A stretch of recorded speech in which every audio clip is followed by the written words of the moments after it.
session and then we go towards whatever is left out. I was asking about you can.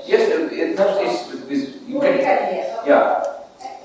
We talk about spiritual everything, our books, chanting, nuclear. What about the people who are so poor? Their country is come, they are poor, very poor, the basic part you can understand. And ignorance. Ignorance. How could we have that also? I know Ramakrishna does something. They need more food and education. Very nice question. Huh? Very nice question. Yeah. I'll give reply. The question is that Swami Vivekananda talked about the poor also. There are so many poor who are not getting proper food. Spirituality is good, but the people whose stomach is full. But what about those who are not getting food? Very nice question. So Swami Vivekananda said, Sri Ramakrishna said, Khali peted dharma hoy na. No religion with empty stomach. Now, what is the solution? There are about 40% of the people in the whole world who are not having enough food to eat. And they are dying, some of them are dying of starvation. Even in India, 40% of the people in India are below poverty line, whatever it is. These statistics are very much misleading. But I have seen with my own eyes. Many people who are not getting enough food, the children are having malnutrition. Very thin children. They do not get proper food. We have seen with our own eyes. Even in a developed state like Gujarat, and I was in Bihar also, one of the most underdeveloped states. So I have seen the poverty in its widest sense also. So I have seen with my own eyes the poverty in India. So that is why what is seed-telling is very, very important. So of course Ramakrishna Mission knows its priority. It is as we got 100 crores of rupees from the government of India for Swamiji's 150th birth anniversary, out of which 50% has gone for starting 300 centers for the slum areas where we are giving to the children milk, snacks along with spiritual education in the afternoon. So we have given maximum chuck to the helping the poor. Not only that, our regular schemes are there for helping the poor. And as I told you in Baroda, we have started this feeding Annakshetra. We have started the relief work. Now, this is what Ramakrishna Mission is doing. It is giving priority. And Swami Vivekananda wrote to his brother disciples. So far you have heard the mantras, Matru Devo Bhava, Pitru Devo Bhava, Acharya Devo Bhava, Atithi Devo Bhava. I am giving some additional mantras which are more important for the modern age. Daridra Devo Bhava, Rogi Devo Bhava. Make poor people your God. Make sick people your God. So, very important, we have to remember this message of Swamiji, that before we start spiritualizing the world, most important thing is to give the basic necessities to the modern world. Now, can we combine both the goals? And I am now giving you a suggestion which will give you both the goals. There are people who are dying because of want of food. There are people who are dying because of undernourishment, because of lack of food. And there are people who are dying because of overeating, because of high BP, because of heart problem. Why not combine both? How? I will give you the solution. Swami Vivekananda gave the solution. When he came in 1893 to deliver his speech at the Parliament of Religious, he stayed on for 4 more years in America, giving his message of Vedanta. At that time, the richest person in the world was John D. Rockefeller, the emperor of petroleum industry. At that time, he was undergoing a mental crisis, so much so that not a single hair remained on his skull. It was all bald. And he was contemplating suicide. That time, one of his friends suggested, why not you come to my house? I am lodging, Swami Vivekananda is with me. He is an Indian yogi. If you talk to him, you will get peace of mind by getting his advice. Rockefeller said, what? I to get an advice from a beggar? No, I will not. You know, we are all beggars. live on charity, we live on donations. So he said, what? I could put a beggar for getting advice? No, I will not. He did not do. One fine morning, he came to the place where Swami Vivekananda was residing. He called the bell. The butler opened the door. Now, without being announced, he entered inside. The Swamiji was not in drawing room. So he entered the study room of Swamiji. And you know, Swami Vivekananda had tremendous power of concentration. He will do one thing at a time. He was so much absorbed in reading, he did not notice Rockefeller coming. Rockefeller stood for some time. Then he knocked at the table. Then Swamiji looked up. Rockefeller said, I am Rockefeller. Swamiji said, what do you want? He was not prepared for this type of treatment. Rockefeller, is the president of America, would get up. And here is the fellow, the beggar, asking, what do you want? He became very much annoyed. I don't want anything. Then why have you come? He didn't answer. Because he had come without any invitation. And then Swami Vivekananda said, my dear Rockefeller, I know why you have come. You come here because you do not have peace of mind. And then he narrated many examples and incidents from the life of Rockefeller which no one else knew except Rockefeller. They were his state secrets. Then Rockefeller became excited. We have told all these things to you. Swamiji smiled and said, do you think it is necessary that somebody should tell me? I can see through your mind as I can see through a glass almirah. Then he became very much anxious because he has come to know all my trade secrets. Then Swamiji said, my dear Rockefeller, I'll give you a piece of advice. Remember, you are not the owner of your wealth. You are only custodian of your wealth. Utilize this money for removing the sufferings of millions of people. That is the only way you can get peace of mind. There is no other way. Rockefeller was not prepared to listen to anybody's advice, least of all from a beggar. So he left the place abruptly, as abruptly he had come. After a few days, again he came. Similar fashion.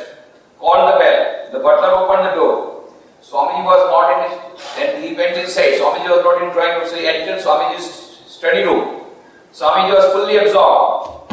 He again knocked at the table. Then Swamiji looked up. Then Rockefeller put a piece of paper on his table, in which he had made an announcement of a very huge donation for a public cause. And when Swamiji read it, Rockefeller said, now you must thank me. I followed your advice. Swamiji said, well, it is for you to thank me. Because by following my advice, you will get peace of mind which cannot be purchased by millions of dollars in the market. That was the first huge donation of Rockefeller. There were many donations Rockefeller had done, but that was a very huge donation. And then, as you know, this happened in 1894. In 1911, Rockefeller started Rockefeller Foundation, out of which so many breakthrough researches have been done, including the research by David Barlow, who found out a wheat that is drought-resistant wheat, which saved millions of people from starvation. And this research was done because of Rockefeller Foundation. Many more important researches have been done through the help of Rockefeller Foundation, but Swami Vivekananda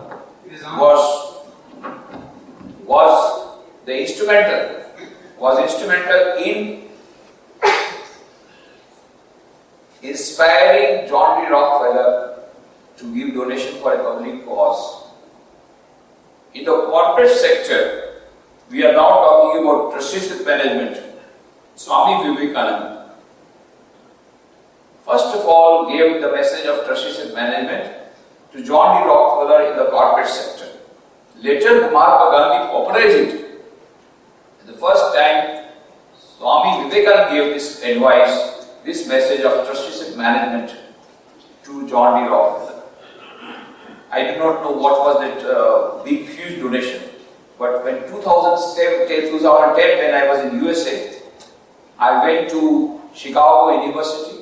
There I found they have written with big letters that Chicago University was founded by a huge donation from John D. Rockefeller in 1894. So perhaps it may be that it was a big, huge donation from John D. Rockefeller. That donation for a public cause may be of Chicago University. But this is only a guess. But this is a coincidence.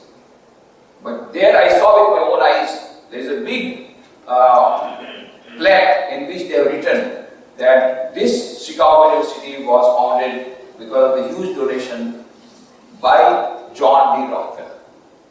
So that is the connection. And some time back, when Bill Gates came for the first time to India, he was in Kolkata. Some journalists asked him why he will come. He said, because I have got great respect towards Indian culture. How did you develop that interest? By reading the books of Swami Vivekananda. Have you read any book? He said, I do not go to bed without reading a few pages from the books of Swami Vivekananda. When I read that, I could not believe, because at that time the concept about Bill Gates, who believes in cutthroat competition, how could he read the books of Swami Vivekananda and dwell on all those things? But later on when I heard, I am talking about 1998, in 2000, Bill Gates made an announcement that accepting $10,000 million, all that money that he has, he will utilize it for a public cause. Then I was amazed. Yes, here is the person, he must have read books of Swami Vivekananda. Not only that, in the year 2000, Bill Gates started Bill Gates Foundation with $30 billion, not million dollar, $30 billion. He started the Bill Gates Foundation, and every year Bill Gates is the person who is giving maximum of charity for poor people. So now I can understand he must have read the books of Swami Vivekananda. I wanted to check up. So I asked whether who was your inspiring source for your charity, but I didn't get any reply. The reply was, we do not give such replies. These are standard replies. But when I went to that website of Bill Gates, then I found there it is written that he got his inspiration of philanthropy from David Rockefeller, who is the youngest son of John D. Rockefeller. There we get the connection. Bill Gates gets the inspiration from David Rockefeller. David Rockefeller gets the inspiration from his father, John D. Rockefeller, the youngest son, and John D. Rockefeller gets the inspiration from Swami Vivekananda. The circuit is complete. So whatever it is, directly or indirectly, maybe through books or maybe through anything, but Bill Gates is following the principle of trusteeship management. John D. Rockefeller followed the principle of trusteeship management. He wrote in his autobiography, there is more to life than just earning money and becoming rich. There is more to life. To live for others is the biggest gain in life. So his ideas are very much matching with the ideas of Swami Vivekananda, which he has given in the book on the Karma Yoga. So maybe the John D. Rockefeller, though he has not mentioned the name of Swami Vivekananda in his autobiography, but the ideas that he has put forward are nothing but a reflection of the ideas of Swami Vivekananda. Whatever it is, but Swami Vivekananda gave the idea of trusteeship management, which now at present this trusteeship management is gradually infiltrating into the corporate world. They are now calling it corporate responsibility, corporate social responsibility, CSR. CSR is now becoming almost compulsory for many organizations. It's a different thing. In India, what they have done is that every company has got a separate trust. And this trust, they give money. And so it is a sort of recycling. Whatever it is, but some sort of corporate social responsibility will now become compulsory. That is a one step forward. Here are some people who are have-nots, who don't have the food. Here are some people who have so much more that they are getting diseases by overeating. Those who are overeating, let them give donation to those who are under-eating. So, and Ramakrishna is doing that thing. We are getting donations from the people who are affluent in order to save them from affluenza, because if they give you some money, there will be less of affluenza. You know affluenza? Oxford Dictionary has added one more word, that is affluenza, not influenza. Influenza we get it, this is affluenza. It comes to affluent people. In America, many parents have started affluenza resistant society in America. And in order to protect their children from affluenza, they are taking them to the village side at the weekend, showing them you are having 3 cars, 10 shoes. Here they are having not a single car, they have only 1 shoe, and yet they are happy. And you want more shoes, more dresses, more cars, more mobiles. There is no end to it. And so, we are protecting them from affluenza by taking some money from them and distributing among the poor. So, we are becoming an agency for solving 2 problems at a time.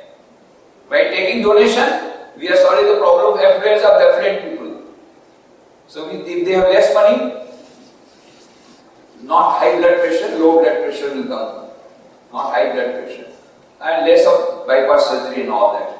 So, taking money from them and utilizing it for the poor people. So, their poverty is gone and these people's misery is gone. They are under tension. Lot of tension. The best way of reducing tension is unselfish service. This is what was told by Swami Vivekananda John D. Rockefeller, and that stands as on today. For anybody who is having mental tension, all our mental tension is because of our excessive ego. The only solution is to reduce this ego. The best way to reduce this ego is to expand this ego. How to expand this ego? By more of unselfish service. The more unselfish service you do, the more you work for others, the more you pray for others, the more you work for others, the less will be your selfishness. The less is selfishness, the broader is your ego. Broaden is your I, and that is how you expand your consciousness, expand your this one. The more you get expansion, the less is the tension. The only way to diffuse tension is by praying, by meditation, and the best way is by unselfish service. This is what was told by Swami Vivekananda John D. Rockefeller, which is very relevant today. So it solves 2 problems at a time. Killing 2 birds with 1 stone. One is poverty, one is excessive affluenza. With one stroke. Take money from the affluent people, utilize it for poor people. CSR. CSR is the best solution. Trusteeship management is the best solution for doing the problem. If all, we have so many billionaires and billionaires. If all these billionaires and billionaires, even 10% of that money comes to corporate social responsibility, the poverty will be gone. So many people have got so much of money, they do not know what to do with money. Here are some people who have no food to get, and here are some people who do not know how to spend money. After all, they cannot take the chapati made out of brick, this golden brick. There is a story of Tolstoy. How much you want? There is a book by Erich Fromm, To Have or To Be, where he says, man has become a commodity, he thinks himself like a commodity and acts like himself like a commodity. So human beings have become like commodity. Consumerism has come in a very, very big way everywhere. That is the one big reason for all our tension or our stress. You want to go compete more and more and more and more, compete and compare with others and become miserable. Because affluenza, because consumerism has come and we think H is directly proportional to M. When H is equal to happiness, M is equal to money. But if statistic analysis is any value, there are 3 countries in the whole world having highest per capita income: America, Japan and Sweden. 3 countries having highest rate of suicide, increasing suicide: America, Japan and Sweden. And 3 countries having highest number of increasing psychic patients: America, Japan and Sweden. So what is the equation? H is inversely proportional there. But that does not mean that money is not important. Money is very, very important for life. But money cannot be the goal of life. It cannot be happiness and peace. As I told you in the morning, that fisherman is having more SQ, maybe less IQ. That Harvard University professor, management consultant, he has a high IQ but less SQ. He doesn't know the purpose of life. So the purpose of life has to be kept in mind. The real purpose of life. And the real purpose of life is happiness. Happiness cannot directly come from money. Money can be a medium, but cannot be the goal of life. This is the message that Swami Vivekananda has given. This is the message that the modern world needs. And most of us are suffering from tension, mental tension, because of we are overworking. Why we are overworking? Because we are over ambitious, because we are comparing with others. The other person has got this car, I should have this model car, and they have got 2, I have got 3, and this goes on. So, this is our problem. Consumerism. The only solution is that knowing full well that money is not the goal of life. Had it been money, would have been that these countries would have got, many books are coming out. In America, Derek Humphreys has brought out a book. The name of the book is The Final Exit. And the book itself is Exit. Not available in the market. After long search, I got one copy. I wanted to see what is written there. Do you know what is written there? How to commit suicide. Selling like hotcake. How to commit suicide. And it is selling like hotcake in America. In Japan, the bestseller name of the book, the name of the bestseller book is The Complete Manual on Committing Suicide. 3.5 lakh copies sold in 1 year. And some people, they committed suicide by the manner in which it was told in the book. With the book in their head, they committed suicide. In France, the bestseller book name is Suicide Users Manual. So they all want to commit suicide. They are having a lot of money, but now they want to commit suicide. If money had been the only solution for happiness, then they would not have committed suicide. According to Minister of Health, Japan, 42% of the executives of 44 years and above are now suffering from mental disorder. 100 new mental hospitals opening on an emergency scale in Japan. And according to National Institute of Mental Health of USA, America, on an average, at least one person regularly goes to a psychiatrist. On an average. Every one person in every family goes to a psychiatrist. 25% of Americans are getting regular psychiatric treatment. So what is that? You have got a lot of money, but what is the result? More of psychic patients, more of suicides. That is not the solution. So age is not proportional to wealth. But money is very important. Money cannot be the goal of life. Tolstoy, beautiful story. There was one king who was after money, day and night. And then when an angel appeared, so then he said, what do you want? I want money, gold. Whatever I touch should become gold. Okay, granted. He becomes so happy and started touching everything. This becomes like gold. Everything, gold. Whole day is going on touching. After the whole day, he has become exhausted. What? Now he has become exhausted. So, he did not love anybody. He loved only gold. But he loved his daughter very much. So, then he called his daughter and then he started eating. As soon as he took the chapati became gold. He cannot eat. And he started weeping. Now he was so much weeping that the daughter, she also started weeping. And then he took her in the lap and she also became gold. Golden statue of the daughter, golden chapati. I don't want gold. But now nothing can be done. So, gold cannot solve all our problems. You cannot eat the chapati of gold. You have to eat the chapati of wheat or rice. After all, how much can you eat? Tell me.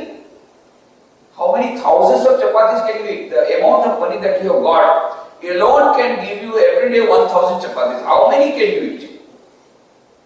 Ultimately, there has to be an end. What do we want in life? Do we want happiness or do we want money? So we have to decide. There has to be an end. So this is the management of everyday life. We must know how to manage money. We must know how to manage our stress. We must know what ways to manage our life. What is life? What is death? Ultimate aim of life is to conquer death. eternal life, eternal happiness, eternal peace. If we are not obtained, we are no better than Alexander the Great. With any number of gold medals, with any amount of money in Switzerland bank, USA bank, other banks, any number of houses, any number of cars. Let us remember, the goal of life is to have peace, eternal happiness, eternal life, conquest of death. That is our ultimate goal. But of course, everyday life, we want happiness and peace, we must have money. Without money, we cannot enjoy it. That is a must, but cannot be the ultimate goal of life.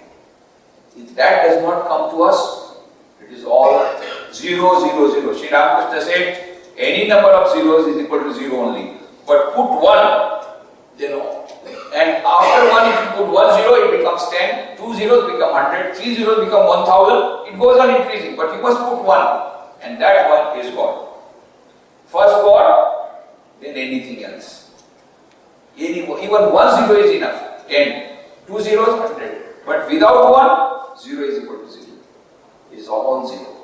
So what do we want? We want 0, or we want 10, 100, 1000, 10,000. But for that we have to put 1, and that 1 is God. We have to set our priorities of life. What do we want in life? Do we want real happiness and peace? Then forget about God, forget about anything, but at least you want happiness and peace. In that case also, let us give more importance to inner peace, inner happiness, rather than only money. This is management of everyday life. And this is management of money. Money is important, but we have to remember, we should manage money. Money should not manage us. At present, money is managing us. We are slaves of our money. We should be master of our money. Money should not make us slaves. But most of the people, they are slaves of money. And they do not know how to earn money by legal means. Least of all, they know how to spend money. They do not know how to spend money also. We must earn money by legal means, by moral means. That will give us happiness and peace.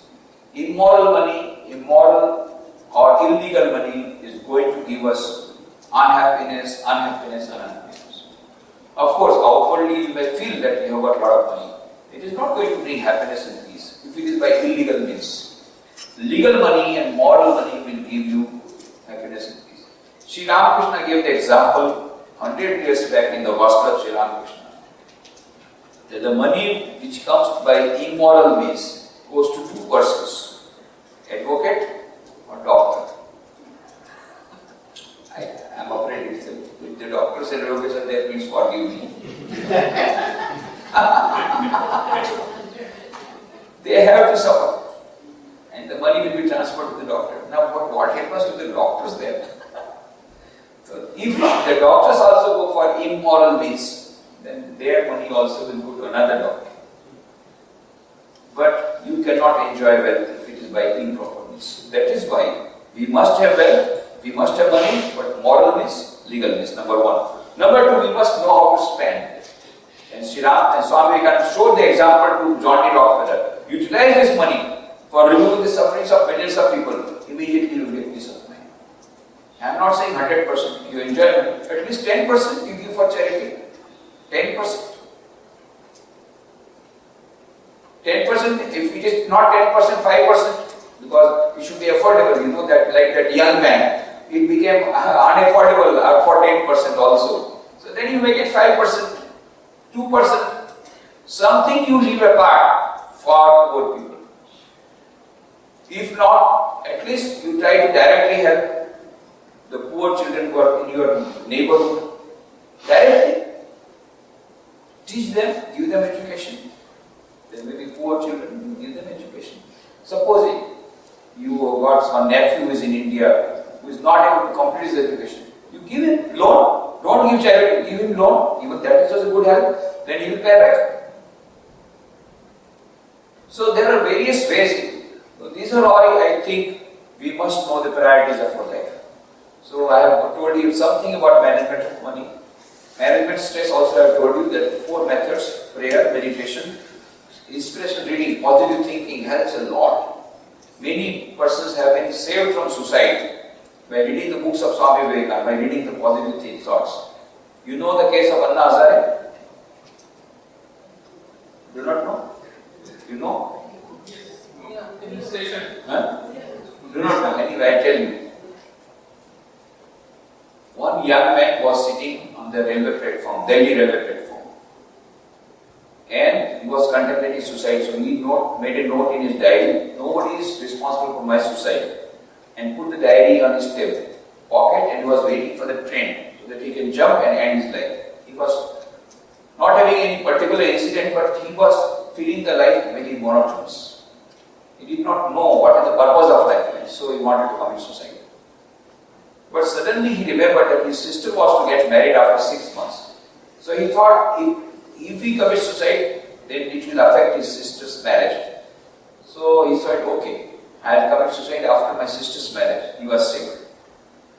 Next day morning, he came to the railway platform for purchasing newspaper. There he saw a photograph of Swami Vivekananda. He said, he wanted that photograph. They said, it is not a photograph, it is a book of Swami Vivekananda. Life is called to the nation. He was not interested in the book anyway, but because of the photograph, he purchased the book. When the book has come, he started reading, but that was all. And he made up his mind he will never commit suicide because he came to know the purpose of life. Swami Vivekananda told Maharaja, my dear prince, this life is short, the vanities of this world are transient. In this short life, they alone live for others, the rest are more dead than alive. He said, I have got my solution. The purpose of life is to serve others. So he took premature retirement from the army and he got 65,000 rupees, went to his village in Maharashtra, and then there was a temple. He renovated the temple, started study circles for the youth there, closed all the liquor shops for which he got a lot of beating, but still he continued with the youth group and stopped all these liquor shops. He started teaching, he started education for the children and for the illiterate people, non-formal education, and within 3 years, 100% literacy in that village. Within 3 years, he started a water harvesting project. It was getting very low rate because it was on a hilltop, and yet he conserved the water. Because of that, there was so much of improvement on agriculture, and it became an ideal village. When the Maharashtra government saw it, they were very happy. So they gave 200 crore rupees to him for other converting 300 other villages. That name of that village was Rajkot Siddhi, and the person's name was Anna Hazare, who later on got so many other awards also. But later on, very lately, his main focus is on development. Only during last few years, he fought for corruption. Earlier he fought for the corruption in Maharashtra government. For the first time, he fought for the corruption in India. And the whole country was with him. But it's a different thing that some political forces diffuse that movement through various means, whatever it is. But single-handed, he fought.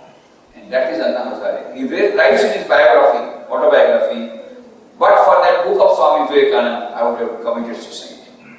So he got that inspiration from the books of Swami Vivekananda.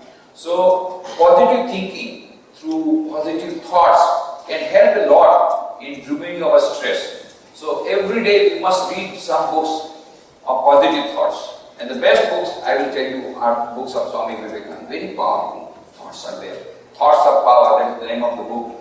Or there are so many other books. So read the books of Swami Vivekananda. Or the Gospel of Shri Ramakrishna. Yesterday I told how many were prevented from suicide by reading the books, positive thoughts of given in the Gospel. So, reading the books, meditation, prayer, and fourth most important, unselfish service. These are the 4 methods by which you can manage your stress. So, more you can get managing stress, that is a one DVD, meditation for excellence in life. We could not discuss today about meditation. That is one important topic, but we could have I thought that we will have a practical session, but it is not possible. Let us see. I am here for a few days. We may have a meditation session, practical session, but meditation is very important. In that CD, you will get DVD, Meditation for Excellence in Life. Along with that, you will get one more DVD, How to Manage Stress. Then, Management of Everyday Life, what we are talking about. There is a DVD connected with that also. Now about management of relationship, there is very hardly any time for me to develop. Already time is coming to an end. Management of relationship, always remember managing relationship, nurturing relationship is like nurturing a tree, a plant. For nurturing a plant, what do you want? The land should be fertile land, number one. Number two, that you should give fertilizers. Number three, you should give insecticide for preventing it from worms. But the most important part is to give water. Yes. But we gave water of no result. In Porbandar, there was earthquake. On 26 January 2001, there was earthquake in Gujarat. So, we started collecting funds. We collected 200 millions of rupees. And we constructed 81 school buildings and 6 colonies, out of which 3 colonies and 37 school buildings were in Porbandar, where I was there, in Porbandar district, the birthplace of Mahatma Gandhi. So, when we constructed a colony, what we wanted was that colony should be an ideal colony. So there should be plenty of trees. It should become a very green patch. So we wanted to have trees. So we planted trees. We gave water also, and yet the trees died. Why? No, because there is saltish water. In Porbandar is very near the ocean. If you dig 8 feet, then you get water, but it is saltish water. So you must provide water to the trees, but it should be sweet water and not saltish water. All our relationships, why they got sour? Because for relationship, what is the water? Is that love. It should not be saltish love. It should be sweet love. It should not be selfish love. It should be unselfish love. If there is unselfish love by the parents for the children, and by the children for the parents, by the husband towards the wife, wife towards the husband, towards the family members, any relationship gets sour because of saltish love. Selfish love. Unselfish love is the only solution for nurturing relationship. The art of sharing and caring. In that DVD, you will get more details how to manage relationships. So I have told you how to manage relationships in brief. More you will get in DVD. I have told you in brief how to manage stress. More details you will get in that DVD. Then managing everyday life. Also I have told more you will get details in that DVD. Now only some time is left during which we will talk about time management. So time management is very important because all of us have got shortage of time, and most of our stress is because we have shortage of time. So for the time management, number one thing you must remember, what is the time available for us? The time available for us is only from the time we are born till we die, and within that time we have to manage our goals. We have to finish our goals. That is number one. Second, in everybody's account, in the morning, 86,400 seconds are deposited. Whatever you make use of, they are yours, but it cannot be carried forward. It's a typical deposit. Next day again in your account, $86,400 will be credited. Next day. But these today, whatever dollars you have made use of, they are yours. Rest is gone. So try to make use of each and every dollar. Try to make use of each and every second. 86,400 seconds. Everybody gets 24 hours. Isn't it? Now, out of those 86,400 seconds, some people utilize it much better, Like Swami Vivekananda, by the age of 39 years, he said, I have achieved my goal for next 1500 years, I have got given enough. And for us, even after 39 years, we have not achieved 1% of your goal. That is the difference of time management. So you can concise it, you can make it much more. So utilize each and every second. That is most important as far as time deposit is concerned. And time and tide wait for none. Time and tide wait for none. That is the proverb. So that is why Tulsidas says, Kaal kare so aaj kare so ab, palma parle koigi, bhori kare wo kab. Whatever you want to do tomorrow, do it today. What you want to do today, do it now. Because who knows whatever is going to happen. Of course, there are some mischievous people who have given a reply. आज करे सो काल करे सो परसों, इतनी क्या है प्यारे जब जीना है बरसों. What is the fun of making hurry? There are a lot of many years to come, as if they have become, they have controlled time, like Yudhishthira. You know the story of Yudhishthira. One day, in Hastinapur, one beggar came to beg money to that king Yudhishthira. So Yudhishthira said, you come tomorrow. Then as soon as he did like this, the beggar went away. But Bhima, he was listening to the conversation. Immediately he went and started ringing the bell. There was a big bell, and that used to be rung when there will be a very big calamity or when there is a big event that has taken place. So all the people of the whole city, they got assembled. What has happened? What has happened? What has happened?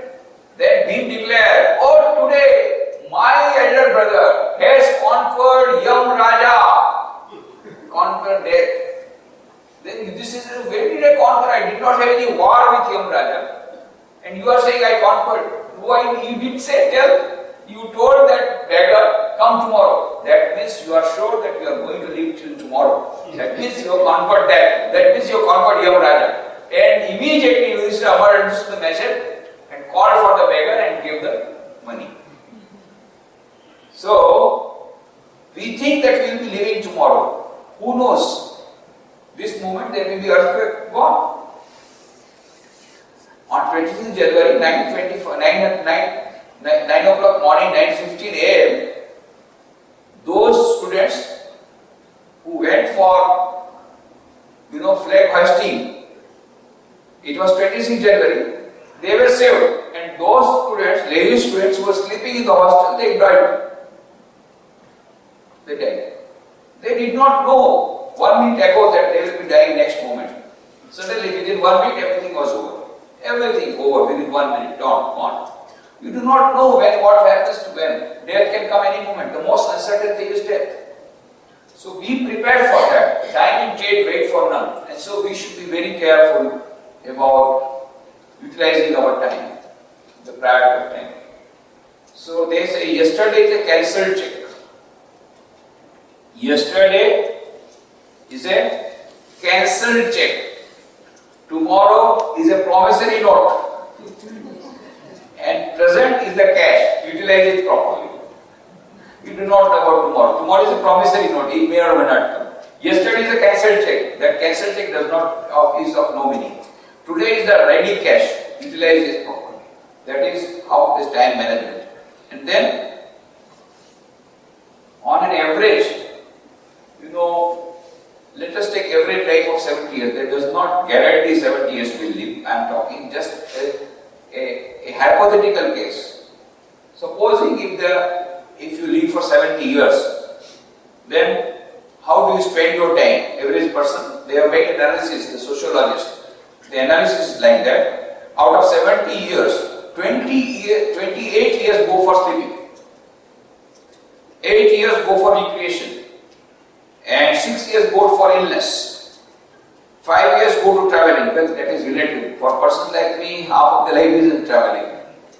But average person, 5 years traveling. 4 years in eating. 3 years in dressing, of course, it will be different for men and women.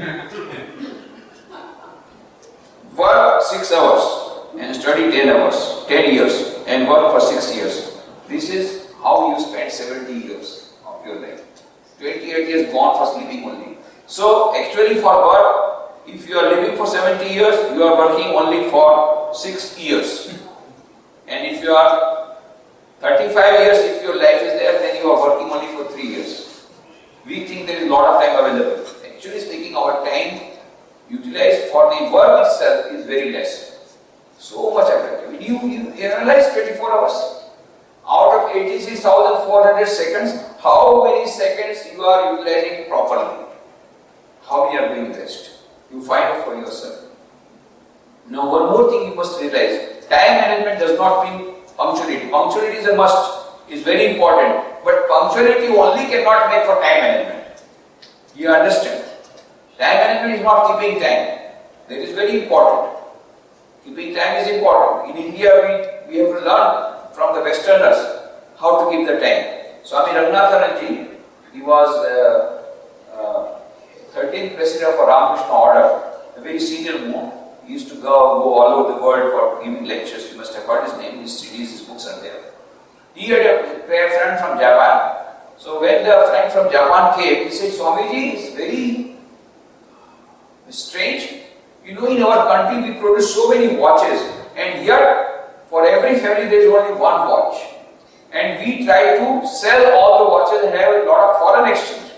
Whereas in your country, you produce less watches, and yet I find everybody wearing a watch, even a rickshawala wearing a watch, and if you I say, Babuji, dekh lo.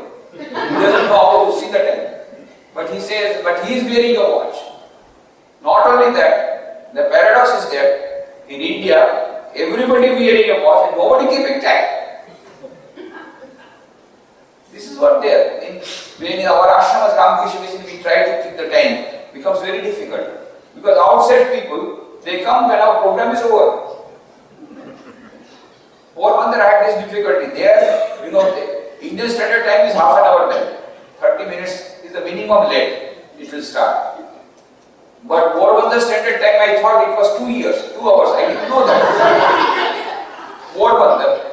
When I was there, then we had a retreat and we had a program, evening program from 6 to 8. And 8 o'clock some people came and they started making, they were shouting, why you are not starting the program? I said, program is over, the carpet is also gone. And now you are closing.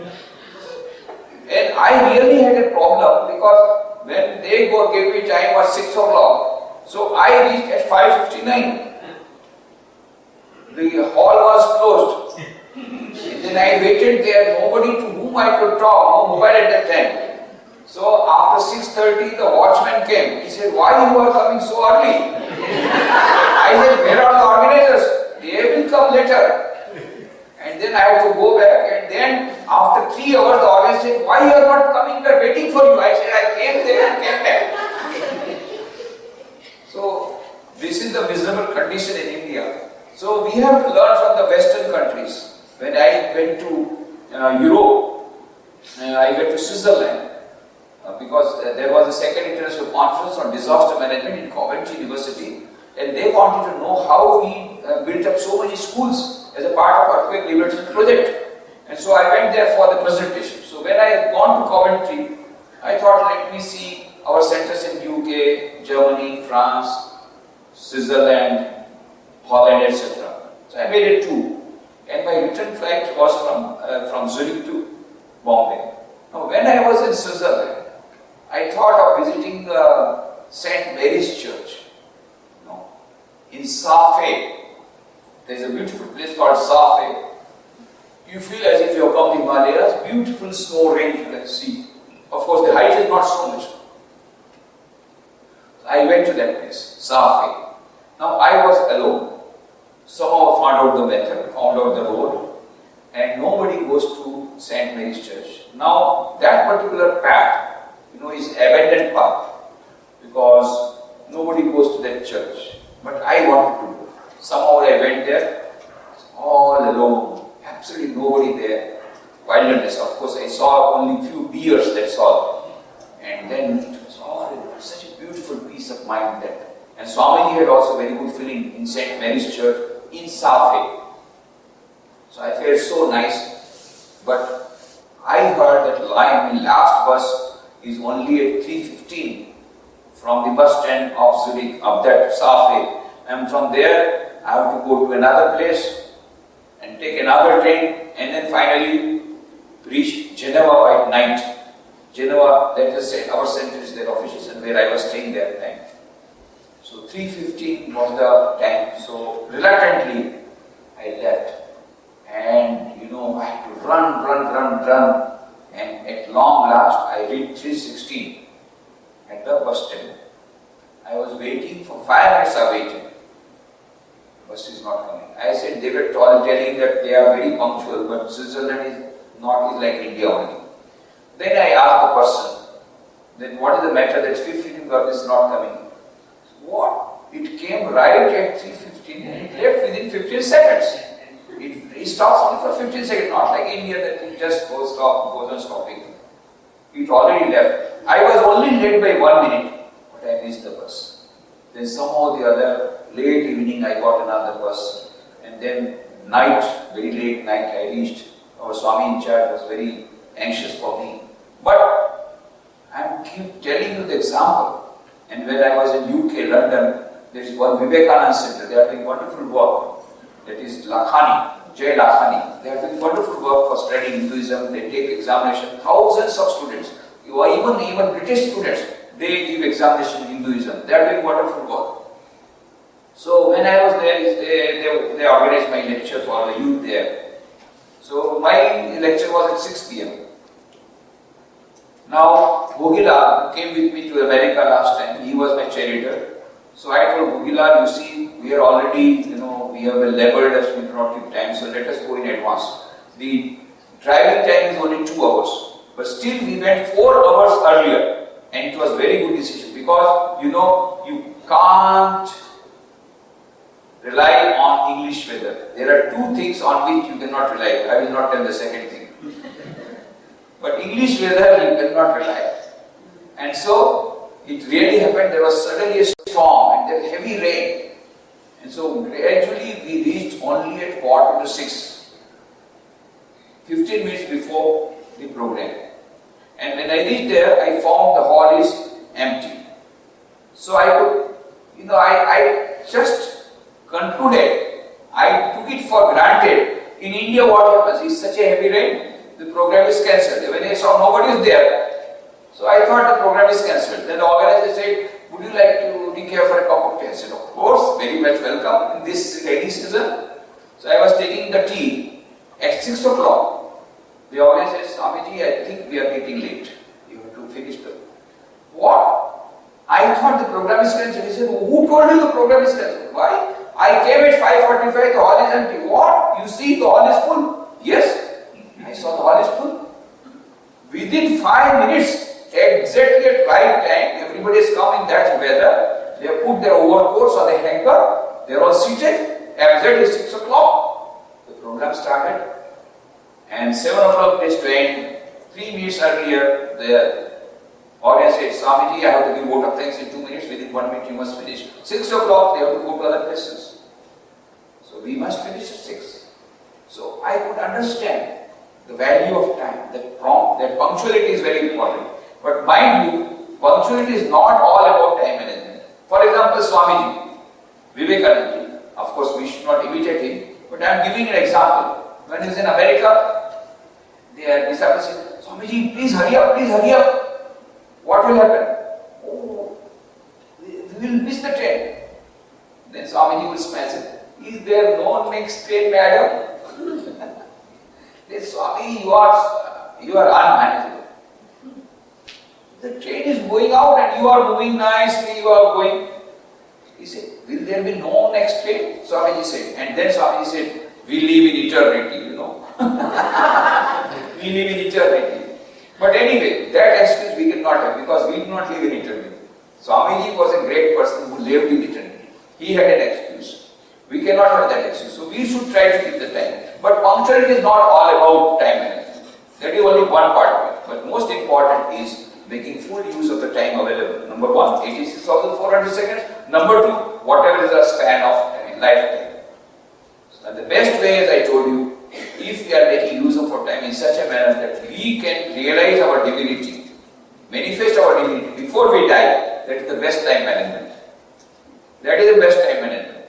Realizing God or manifesting the divinity before we die, that is best time management. Now, management of everyday life also requires, if we want to have more work done, then we must know how to manage the time. So I'll give you some simple equations. A, B, C, D, E, F. A to Z you will get in time management. My CD is there. That is time management of everyone. There you will get A to Z. But I will go only up to A to F very quickly because our time is also ending. I have to also manage time management here. So A, analyze. Most important for time management is analyze. Analyze your priorities. Always analyze your priorities. What is priority? What is more important?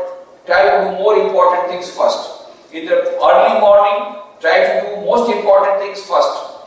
And reserve some time for less important. But most important things you should try to do in the morning. And not only day, but when we are planning for the next month, let us know what are our priorities. So priority is a must. This analyzing the priority is most important. B is bite as much as you can chew. Bite as much as you can chew. Many people, they take a lot of activities and they are not able to manage time. Naturally, you cannot ride on 10 horses at a time and we want to ride on 20 horses. You cannot ride even on 2 horses. You will fall. So ride one, so bite, do not take too much of work. Do not take too much of work. Bite as much as you can chew. So some people become workaholic and then they are not able to manage the work and then they become under tension, they are under stress. So bite as much you can chew. C, combine. Combine the activities. For example, when you are traveling, you can have some books, you can read the books. Then, or suppose you are listening to music that you can do during traveling. Suppose you are cooking, now cooker is on, what you will do? You can at the same time prepare chapatis. You can make other things ready by the time the cooker is getting the other things ready. So there are various ways, already you are doing it. But only thing is that we can still consciously think of what are the activities which can be combined. Then D, delegate. But delegate means delegate the work. Delegate the work, for example, but there you must know how to delegate, when to delegate and whom to delegate. These are the things is very important. Whom to delegate. So when you delegate somebody, you must also empower that person to do your work. Not only that, you must give proper training to that person. And always remember, that person is not going to do as perfectly as possible. If you wait for a person who will do as efficiently as you are doing it, you can never delegate. So you will have to train that person. You will be prepared for some type of failures. But start with little bit of delegation. For example, if you are doing 50 activities, if you can find out a person, say stenographer, who takes your notes, who prepares the notes, 50% of your work is over. He has taken care of your stenographic work or your office work. I am giving examples. There are many examples by which you can delegate and save time. E is eliminate. You know, there are many things you will find out yourself. A lot of activities we are doing which can be eliminated. That analysis itself will give you the priorities when you are doing it. There may be some activities which are, you like it very much, but still you must eliminate if you really want to have time management. For example, internet chatting. Nowadays, many youngsters, they go for internet chatting. They go for video games. It is not in minutes, it is in hours. So easily they can reduce that time. Gossiping. Sometimes we lose so much of time in gossiping. So we find out what are our time wasters and eliminate those unnecessary activities. F is, you must have the fixed routine. If there is a fixed routine, it will help you in managing your mind also, and in regularity of life will lead you to efficiency in work. Because there is no settling down time. Every day morning you are getting at 5 o'clock.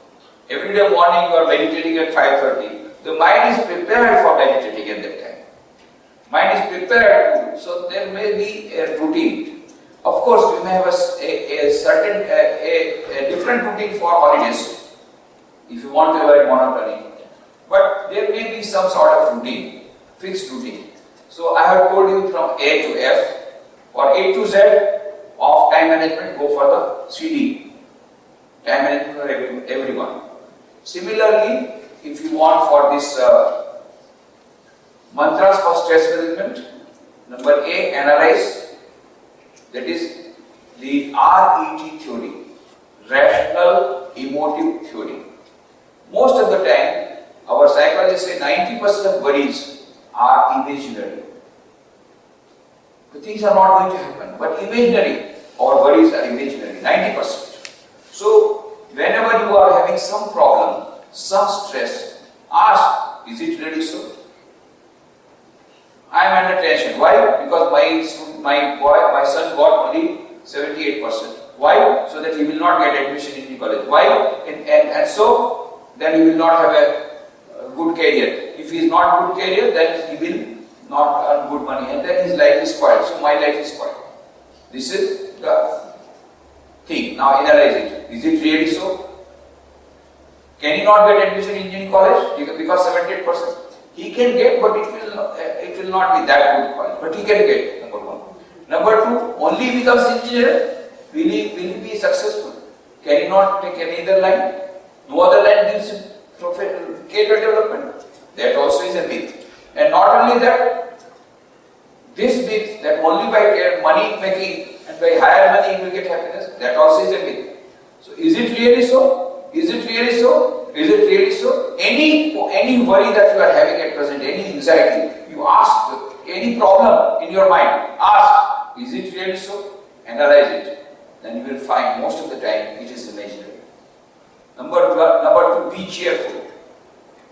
Swami Vivekananda says to be happy and smiling takes you nearer to God than any prayer in this world. And how you can be cheerful? By trying to remain cheerful, you will become cheerful. It's so simple as that.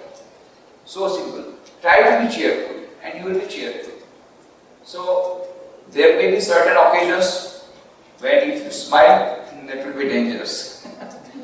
So there are certain occasions when you cannot smile. But other times you must smile. By being present, smiling always, takes you nearer to God than any prayer in this world. That's what Swamiji says. So if we try to be cheerful, then we will be cheerful. Third, count your blessings. Prepare a chart. If you are having under tension, you see. You feel my life is gone. Or frustration, failures. Then write down what are your blessings. At least one blessing. Then second blessing, what are your positive points? And go through those positive points every day. That will generate a new positive energy in your mind. That fourth is, D is, do your best and leave the rest, about which I told you. The tension will be gone when do your best and leave the rest. You will try your best, that's all. The result will come of itself. Don't bother about it. E, enjoy the game of life. Life itself is a game. There is a beautiful book by Florence, The Game of Life and How to Play It. The life is like itself like a game. Sometimes you win, sometimes you lose. But by losing, you should not become frustrated, you should not become disappointed. Prepare yourself for the next victory. It's a temporary failure. Game, it means either you win or you lose. That is a game. So why do you worry? Again, next game, you try to win. The game is continuing. So enjoy the game of life of both success and failure. Failures are the stepping stones to success. Then F, face the brutes. I told the story how Swamiji faced the monkeys, faced the brutes, faced the difficulties. And now we come to the management of mind. Management of mind is most important. Only 3 minutes left for me.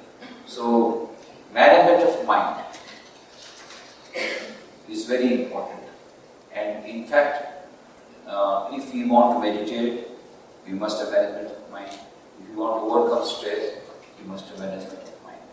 And the best solution is given in the Bhagavad Gita.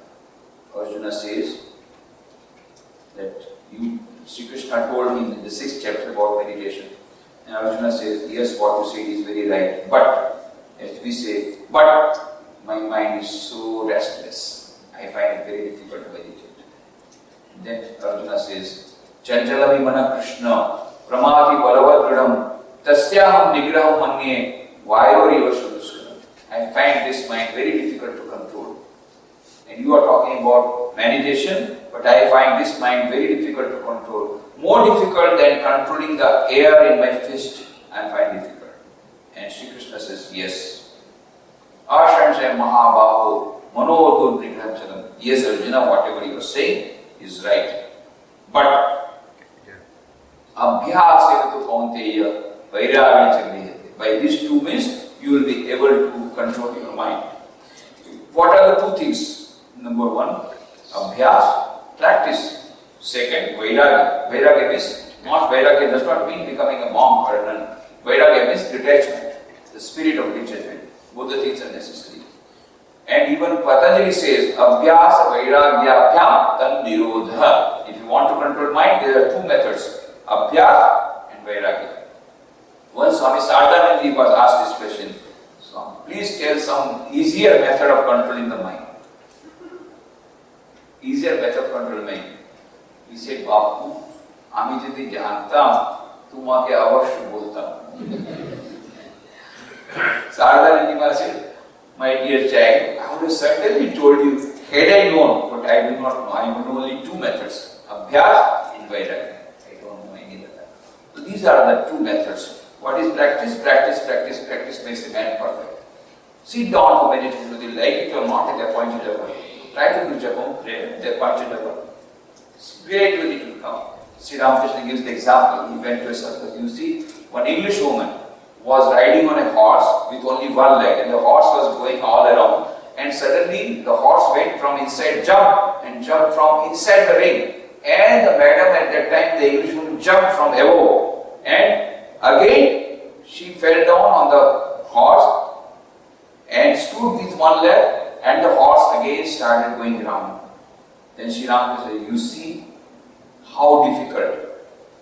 You try to stand on a horse, you cannot sit also. The horse will throw you. And same thing happened with the English woman. Must have happened the same thing. First of all, the horse would have just thrown her out. And then she persisted. Then she started sitting on the horse. And then she started standing on the horse with two legs. Then she started standing on the horse with one leg. And then she started standing on one leg when the horse is moving. And then she started jumping and coming on the same spot. How many years of practice? But that has been done. So practice makes a man perfect. Practice. But only practice is not enough. Second thing is detachment. If you go to Mathura, near Vrindavan, you will find a lot of pandas, priests. Priests, they will take money from you. Somehow or the other they will show your great-grandfather came here, he is the name. You must give money. Whatever it is. 4 pandas, they got together on a full moon night near Yamuna river and said, well, let us have picnic. Today is full moon night. So let us have boat, let us have picnic. So sat down in the boat. They started rowing the boat by turn. They had all taken a lot of, palm. Palm means opium. So a lot of opium, so they were all intoxicated. So in that intoxication, they started rowing the boat. One after another, they were all rowing the boat, and all the 4, they got pain in their shoulders. And it was morning, the sunlight came, and they said, my God, already the day has come, whole night we are rowed. My shoulders are paining. The other said, my shoulders are also paining. We have all rowed the whole night. We must have come a long distance, let us see. He said, yes, there is something, some spot has come. Let us get down. And they got down the spot. They found out, they got out at the same place from where they had started. Why? Whole night they had rowed, but they forgot to lift the anchor. So Sri Ramakrishna said, lifting the anchor is very important. Lifting the anchor of attachment. If you do not lift the anchor of attachment, any number boat of concentration, go towards God. But if you lift the anchor, by simple drifting of the current, somewhere you will reach. But most important is lifting the anchor. That is Vairagya. Abhyasento kaunteya vairagya priyate.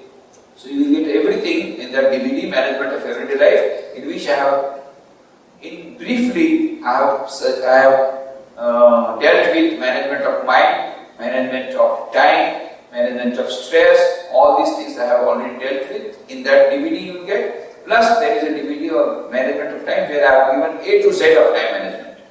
And there is management of stress. There is also I have given A to Z of stress management. In that DVD where there is meditation for excellence life and stress management. You will get the details, all of them there. So we had a very nice time. I really thank you for very, very good undivided attention. Very concentrated attention. Already you have got management of mind. Already you got management of mind, and by your smiling face it appears your stress is also gone. And we had a very nice time. I really enjoyed your company and look forward to more stay. Tomorrow morning we are going to have at 10:30. And tomorrow evening there is no program. With Sharad Bhai. With Sharad Bhai. Tomorrow evening. Day after tomorrow whole day. In the morning you are going to NASA. And evening? Sri Krishna and Sri Ramakrishna. Sri Krishna and Ramakrishna. Why? Because we are having Janmashtami or what? No. Janmashtami is over. Anyway. This month only we are. Anyway. And then, yes, there are various topics on which we can have talks, no problem. Whatever you want. But Maharaj, you wanted to change for Wednesday from personality, maybe we can have the talk on meditation on that. Yeah, we can have meditation for excellence in life that day, and we can meditate together, a practical session. That is on Wednesday. Okay. And Thursday I am leaving morning, or Wednesday night I am leaving this center. Yeah, very good. Very nice. So, thank you very much. We are meeting tomorrow. Most of you I do not know because it is tomorrow also is a weekend. So maybe some of you can come. Very good. So thank you very much. Look forward to meeting.